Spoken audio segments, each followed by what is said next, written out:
Welcome to the Distinctive Dermatologist, the podcast for professionals in dermatology.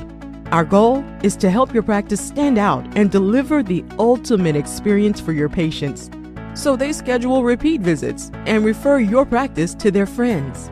We're here to help your practice become more profitable. Here's your host, 7-time best-selling author, in-residence faculty member at High Point University, Hall of Fame professional speaker, and member of the Sales and Marketing Hall of Fame, Scott McCain. Welcome to the Distinctive Dermatologist, brought to you by GentleCure from Skincare Oncology. GentleCure, tough on cancer, easy on skin. I'm Scott McCain, and for more than 3 years, the Distinctive Dermatologist has been an audio conversation focused on helping you build a more successful practice by delivering a more meaningful patient experience. With this episode, we take a step forward. This episode marks the first time we're also bringing you a video version of the podcast. It's not because video is trendy, but it's because it gives us a more complete way to connect. You'll be able to see the people behind the stories and not just hear them. And when we're talking about something as personal as a patient's experience, I believe that added dimension matters. And that's exactly where we're going today. We spend a lot of time in this podcast talking about strategy, systems, growth, technology, but at the center of all of it is a single undeniable truth. This isn't about procedures. It's about people. And today you're going to hear directly from one of those people. Michael Carney is a skin cancer patient who has experienced multiple forms of treatment, including Mohs surgery and GentleCure. He's lived the journey that so many of your patients are either facing right now or will face in the future. And that's what makes this conversation so important. We're not hearing from the physician's perspective. We're not hearing from a company. We're going to be hearing from a patient. What did it feel like? What created confidence or concern? What made the experience better or more difficult than it needed to be? Because if we're serious about creating the ultimate customer experience for our patients, we have to start by understanding the experience patients are actually having. So let's get to my conversation with Michael Carney. Quite frankly, I felt like I was spending way too much time at the dermatologist in that regard and not getting the care that I wanted and needed. And that return visit, like, okay, yeah, we're going to do this and we're going to do that. We're going to do a biopsy. We're going to have you come back.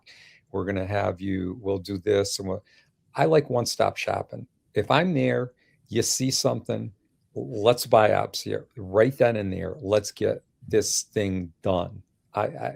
My time is just as valuable as anybody else's. And so I try to keep that in, and with my visits to the dermatology. So those were the turnoffs at the beginning, was spending way too much time, and there was really no personal connection. It was like I was just a number at this place. It was too big. So I found a local gal who ran her own business. And I feel like a lot of the PAs are up to speed on a lot of the newer stuff that comes out, but the dermatologist, some may be up there in years like myself now, and don't take advantage of going out and going to the seminars and catching up on the latest. Yeah. So fortunately for me, when I'm back and forth and down in Boston, I get the latest. And I told you I was on an oral chemo. I share my information with others. Like, I feel that there's more than I that are in this predicament, and hence why I agreed to do this podcast today. Get the message out there, share it with others. Geez, that may benefit me. I have had, 20, 30, 40, basal cells. Maybe I should be discussing this with my dermatologist. Maybe my dermatologist doesn't know anything about this. Maybe he or she could reach out to Dana-Farber and learn a little bit more about this.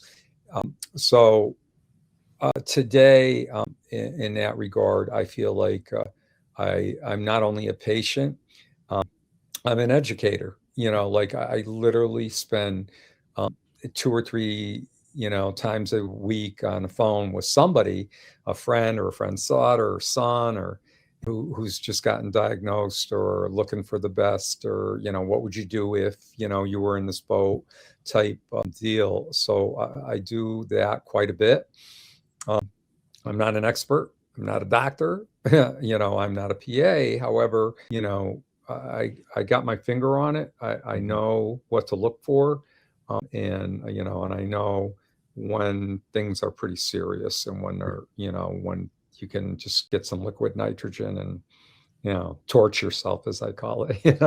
Um, Well, so you make a great point, because in any business, in any industry, you'd better know what your customer is experiencing, right? And yeah, you have a perspective that many of the doctors don't, right? Because you've been on the side they diagnose it and they treat it, but in many situations they haven't experienced it as you yeah. have. So you bring that unique perspective. And if you were going to advise dermatologists or practice leaders in what they could do to be more responsive to patients and deliver a better experience for patients, what are some of the things that you would suggest that they pay attention to that they do? Well, I do realize that, like, everybody's in this game to make money. I get that, and I get the fact that, like, if Mike comes to you and he's got 4 or 5 spots that need some Mohs surgery, that we don't have to do them all at over a period of time. So I repetitively back and forth. We'll take care of that one this time, that one that month, this one this month, that one. I like to go in, as I say, to one-stop shopping, and, 3 or 4 of them, a lot of them don't require a skin graft. I think that some do, and I'm aware of that, but not everyone does, and we can still do Mohs and not have to do the skin graft. Um, so when you don't get to the skin graft, the time consumption of these, you could literally do 3 or 4, as I've had done several times, and been in and out within an hour and a half. That's pretty Yeah, good time, considering when I first started at the dermatologist, I was spending an hour and a half just to see the dermatologist, yeah, and not I know where even you're at. knowing what's going on yet, so. Yeah, I talk about a visit I had to a dermatologist a while back. We had moved cities, so it was my first time in that office, and so I ended up in a waiting room, and they called my name, and I thought, all right, well, finally, I get to see the doctor. They have a second waiting room. Of course I do. It was. I felt like cattle going to a different, a different pen where they were going to hold Yeah, me. that was my first experience, and I just spent, like, countless hours, and it turned me off to the Yeah, point where I didn't wanna go back there anymore, and absolutely. and the reason I need to say that is because if that's what your patient is experiencing, Yes, they may not come back at all. They right. may not be lucky as I was to find a local gal, who was on a smaller scale and believed in that, smaller, one-on-one, and more personalized service. Um, I was very fortunate, but a lot of people get so turned off. They just like, you know what? I'm spending too much time there. All I do is get hacked up. I'm done with this. I'm And I'm curious about your experience. As you know, this podcast is our sponsor for the podcast is Mhm. GentleCure. I'm curious about your experience, just from the patient level, because I know that GentleCure has been one of the treatments of the many that you've experienced.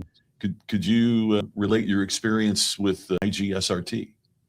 Well, I talk about the Mohs, and I talked about like 3 or 4 of them, like I was having done. And, the heal time is quite a long time sometimes. I'm still active.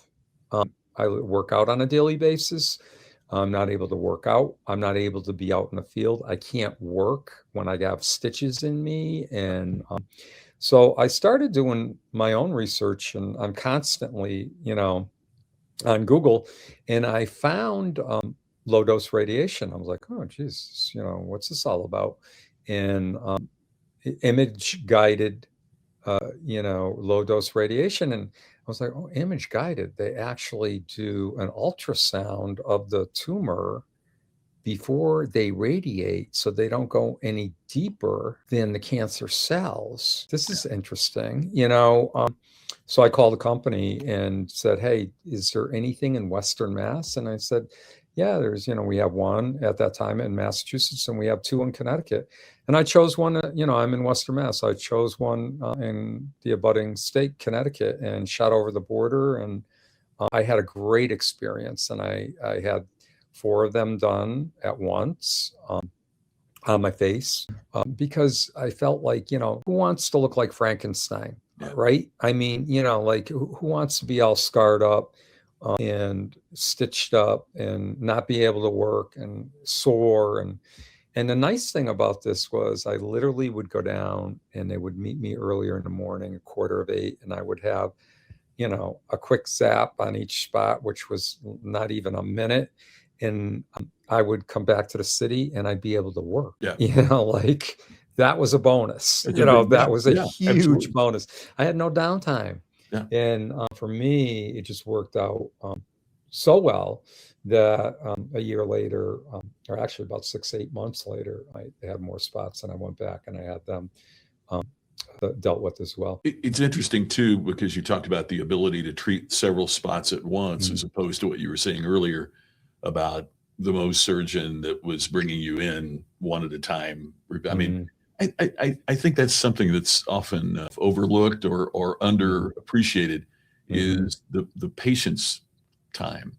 Well, the way I look at it from an hourly standpoint, we get paid X amount of dollars per hour. And so I take that into consideration. Okay, so if I'm sitting in this lobby for an hour, what was that total? And, I sat in the room for a half hour, then I was there for an hour for treatment, so now we're talking, 3 hours, 3.5 hours times my hourly rate that I lost because I can't work. There's a value to it. And I was losing money. And not everybody has the money to sit around and be treated. Everybody's got to work, right? And especially these days, just got to work. I've told my friends at GentleCure Oncology that I sent my dermatologist an invoice based on that. There you go, an hourly rate. Said, why? I'm not going to pay this. Why should I? I said, well, why am I paying you just to sit in the waiting room? I mean, if my appointment's at 1:30, I realize if you're running 10 minutes late, I realize if you're running late, but to have me sit for an hour and a half, here's what I make for an hour and a half. So here's my invoice. So it's no difference than you follow this equation. Like you go to the airport, you pay a ticket, you get first class, and you're all set, and you're ready to go. And then all of a sudden, you get there, and the plane's late, and you got to wait. And then, you get on the plane, and they're not ready to go yet, and they're 10 from the tarmac, and all this time. It's like, what did I pay for? Like, I get it. There are circumstances. Air traffic controllers, weather, and there may be a dermatologist in this regard that could be, backed up and had to have a surgery that morning. And, let's be mindful of the patients and their time as well as theirs. Yeah. One of the things it's funny to use that analogy because I've used a similar analogy as I speak and work in the field. And, one of the things I've said is, even though you're upset that you're delayed, the pilot who keeps you constantly informed of what's going on makes the wait a little easier. I think that's one of the things that practices could do better is to say the doctor has been held up because this unexpected thing happened, or he's treating a patient that turned out to be a more severe case. I mean, we understand that. Yeah. Just keep us in the loop. Keep us. I agree with you. I'm not sitting behind a door with the door closed. Somebody can just pop their head in, and it doesn't even need to be, it could be somebody in the staff just saying, hey, look, you're next on deck. We should be with you in 5 minutes. And it's like, oh, wow. Okay, great. That's cool. Yeah, absolutely. So tell me, Mike, what's the future hold for you with all this?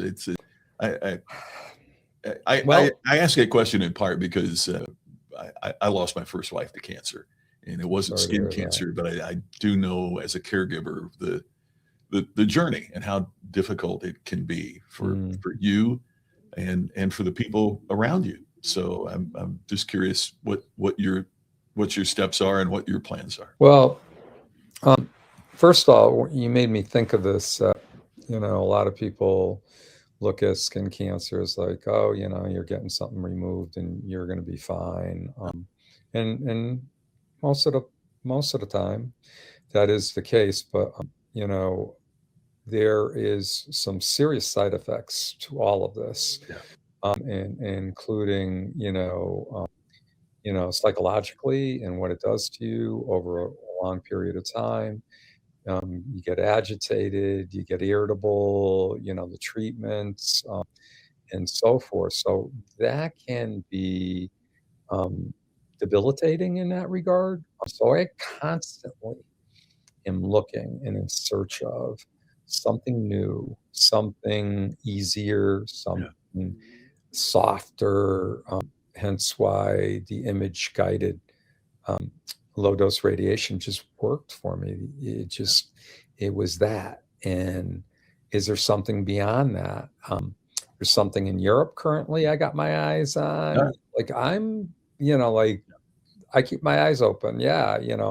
Am I going over to Europe to get the treatment? No, but I talk to my local oncologists about this stuff. Hey, I just read an article and it's what I read. And so where the future lies, I don't know. Is it infusions? Is it, everything changes on a daily basis. So I think that my search and my research and is based upon that, like literally looking and reading constantly. I found it fascinating what you said earlier, though, about many times a PA is better informed than the dermatologist about that. That really struck me in the reticence of some to move forward. And, again, I'm not a doctor either, but one of the things when I first started talking with the folks from GentleCure about this, it struck me just as an outside observer.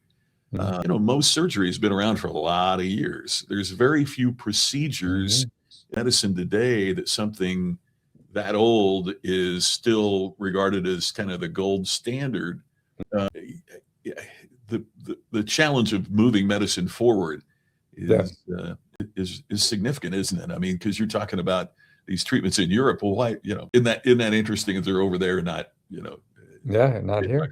Why am I finding things down in Boston and I have to come back and discuss with locally? And geez, I didn't know that. Wow, let me, I might have a patient who that could benefit, so that tells me, because we're also bogged down with the business, that we're not getting the latest that's out there. So, how do we do that?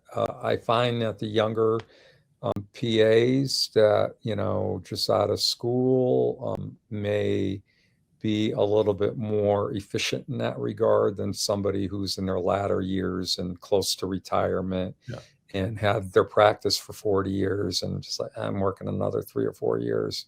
And so the patients don't benefit from that. You bet. Mike, last question. Any final thoughts that you would like to leave for dermatologists, or even, one of the things we've discovered with this podcast over the years is that sometimes there are patients that are listening as they're doing the research, as you've talked about. So they want to know what is being told to dermatologists. So any final comments you'd like to leave for dermatologists or for other patients like you who are going down this pathway? Well, I really feel that, as they always, you'll hear over the years, as far as medicine, you are your own advocate, and you literally are, and you need to be on your game. This is a deadly game. You talked about, your wife, losing your wife to cancer. I have lost 24 at least friends from malignant melanoma over the last 15 years. Yeah. And that's a lot. You That's bet. a lot. And a lot of them, I feel like I'm doing something different than they were doing, and maybe they should have done it this way. And did somebody guide them the wrong way? I don't know. Were they up on the latest? I don't know. Sometimes it takes a little bit of not only educating yourself and searching, but also, jumping in the car and driving to another state to get the best that you need, like I did with image guided, low dose radiation. It was a 40-minute ride, but I went and I did that because this is my life and I'm worth it. Yeah. And so I turned it into a positive thing. I would listen to some motivational talks and so forth in a car on the ride out and back. And I made it into it was a beautiful setting in Avon, Connecticut, just like a real nice area. And, the fall season and the winter, at the end of the winter, into the spring. And, it was just like, you got to psychologically bring yourself there too.